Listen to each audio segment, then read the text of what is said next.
તો ઘરમાં લગ્નનો માહોલ હતો અને બંને પરિવાર પણ ખૂબ જ ખુશ હતા અને જાન પણ માંડવે આવી પહોંચી હતી અને જરૂરિયાતના બધા જે રીતિ રિવાજ હોય છે તે કમ્પ્લીટ થઈ ગયા હતા.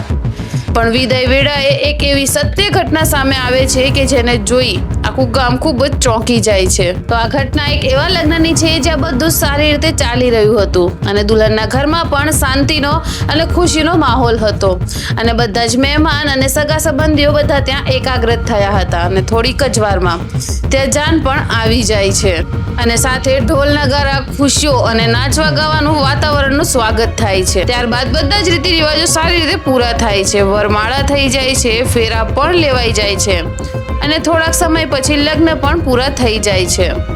પરિવારના લોકો માને છે કે હવે બધું સારી રીતે થઈ ગયું છે અને થોડા સમય પછી દુલ્હનની વિદાય થશે. પરંતુ જ્યારે વિદાયનો સમય આવે છે ત્યારે અચાનક ત્યાં કેટલાય કિન્નર લોકો આવી પહોંચે છે. શરૂઆતમાં તો તેમને કાંઈ જ સમજાતું નથી કે તે લોકો અહીંયા કેમ આવ્યા છે, પણ થોડીક વાર પછી તે લોકો એવી વાત બધાય સામે લાવે છે જેને સાંભળી બધા ખૂબ જ શોક્ડ થઈ જાય છે અને તે કિન્નરોનું કહેવું હોય છે કે જે દુલ્હો છે એટલે કે જે વરરાજા છે તે કોઈ સામાન્ય માણસ નથી, તે પણ એક કિન્નર છે. અને આ વાત સાંભળતા જે લગ્નનું ઘર હતું ત્યાંનું વાતાવરણ આખું બદલાઈ જાય છે અને કોઈને વિશ્વાસ નથી થતો કે આ સાચી હકીકત છે કે જે વરરાજા છે તે પણ એક કિન્નર છે.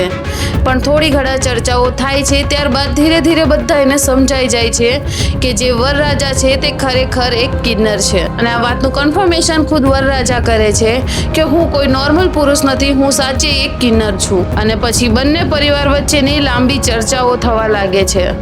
પરિસ્થિતિ ખૂબ જ તણાવ ભરેલી બની જાય છે. અંતે દુલ્હન પરિવાર નિર્ણય લે છે કે આ પરિસ્થિતિમાં આ લગ્ન આગળ વધારી શકાય તેમ નથી અને જે જાન માંડવે ખુશીથી આવી હતી, ખૂબ જ હરખથી આવી હતી, તે જાનને પાછી ફેરવી દુલ્હનના પરિવારે કેટલું સાચું કર્યું તે કમેન્ટ બોક્સમાં જરૂરથી બતાવજો.